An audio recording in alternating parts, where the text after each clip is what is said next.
get started, what we have here is a table which has columns: manager, employee, product, units, and sales. So what we're trying to do is we are trying to have a pivot table which looks something like this.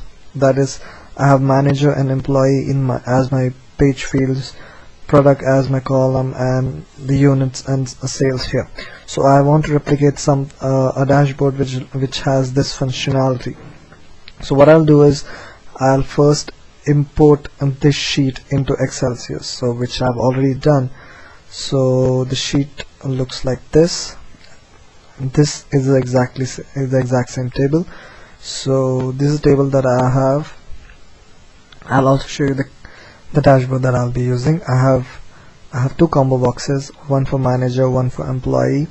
I have a spreadsheet table and a chart. So what I'll do first is I'll create a key which would be a concatenation of cell B2, C2, and D2, which would be manager, employee, and product. So why I generate this key, I'll talk about that later. First, let's do that. Let's create a key which would be a concatenation of manager, employee, and product. Let me drag this key. So I have this key for all the rows that I have in this table. Next, what I do is I'll create a set of 4 cells. I have a cell which would be the manager name that gets selected in my dashboard, and a cell which would give me the name of the employee that is selected in the combo box of my dashboard. So I have manager here and I have employee here, and I have a table which would eventually give me the total for that particular manager and that particular employee, the total of units and sales. Now how I do this particular thing is, in the exact same way I created this key here, I create another key here. This key would again be a concatenation of manager, employee, and product.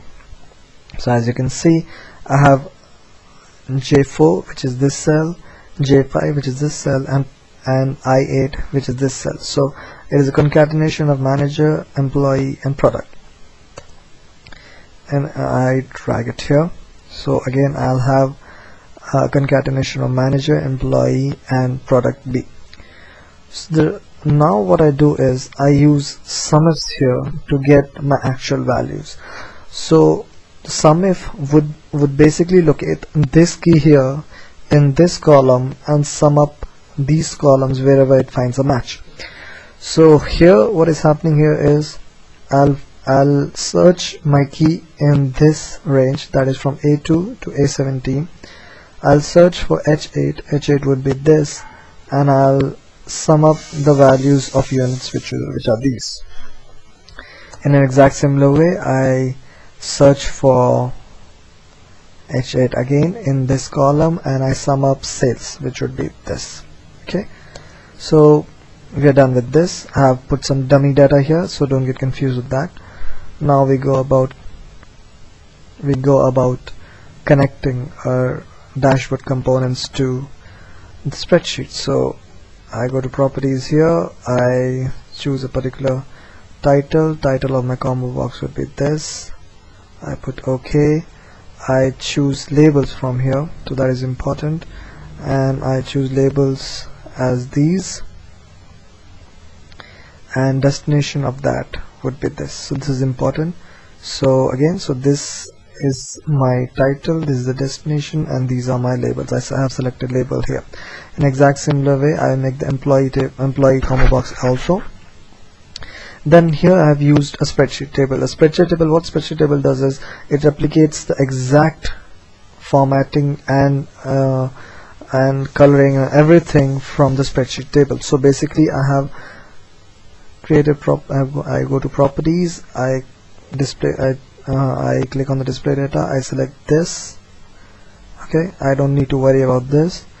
One important thing here is I need to deselect these row selectability. I need to uncheck these boxes, because if I have them checked, I'll have the rows highlighted.